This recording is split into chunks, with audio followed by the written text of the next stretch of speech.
Hoje o Presidente dell'Assemblea, hoje o Presidente dell'Esecutivo, voglio innanzitutto principiare un intervento parlare in corte parole di maniera diva e a costruzione storica di questo nuovo regolamento d'aiuto. E per certi eletti come me, che sono a capo di una comune da poi parecchi anni e da altre collettività, io voglio parlare qui di una costruzione rivoluzionaria. Scontri per i territori, domande, inchieste, contrasti, discussioni alla Camera di Territori sono state operate per giungere a questo nuovo regolamento. Questi aiuti e fatti di questa maniera non si erano mai visti. Per aumentare, in due parole, quelli vecchi regolamenti di AGTC o di anziani consigli generali, non erano mica sempre adatti e soprattutto mai rimessi in causa, da poi 15 anni.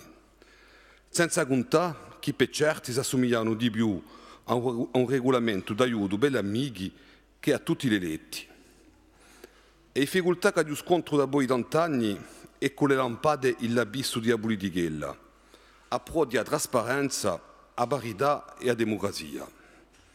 Oggi i meri e i presidenti delle comunità di comune potranno portare progetti con rinforzo necessario a riuscita di questi.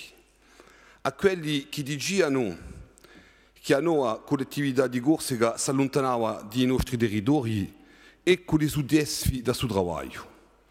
Allora è vero che i meri hanno detto appena a Soia, quando è stato presentato davanti alla Camera di Territori, ma io ho inteso certi meri, rivicciolando appena di ma come va con tutti questi soldi.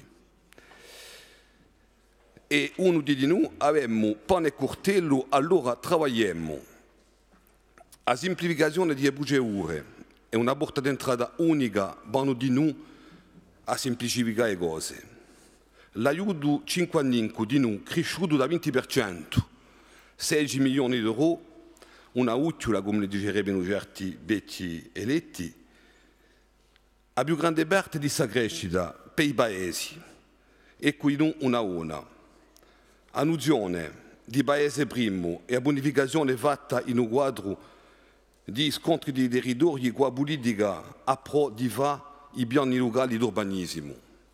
C'è di noi un calcolo di un livello di intervenzione che piglia in conto la popolazione in sé e che permette la crescita di un montante di intervenzione in maggiorità per i piccoli comuni che non hanno assai bisogno, ma che prevede di noi un atto di salvezza per garantire a quelli d'occhi da questa un piccolo abbattimento non passerà mica il 10%. Gli altri dispositivi, come il fondo di solidarietà territoriale o il fondo di territorializzazione, che bene di noi qui a trapassare i limiti dei comuni e di un lavoro concertato a parecchie collettività. Questo dispositivo, così per una piccola comune come la mia, se ne faccio un calcolo e se le ha operato veramente a fondo per portare investimenti a più di 1 milione di euro in 5 anni. Attraverso questo nuovo regolamento e ciò che ne avevamo promesso, a parità, a trasparenza, una visione di noi a lungo andare, ma di noi di ridurre la rompitura territoriale e nelle politiche generali. E penso qui all'aiuto per i paesi di montagna e un dispositivo, una casa per tutti, o anche lo sviluppo di un numerico. E per me una rimessa a para in favore di regioni paesani e ai nostri piccoli comuni, a pro di sviluppo di un nostro territorio, che è una storia importante per la nostra istituzione. Questo rapporto la bene si chiarisce per il comune e i suoi eletti che vogliono fare campare a fianco ai suoi paesani. Oggi sappiamo da dove veniamo e di noi non vogliamo più portare in diretto. Ora sappiamo dove vogliamo andare. Ringrazio gli eletti che si sono messi a pro di suo lavoro, gli esecutivi, senza smenticare i servizi.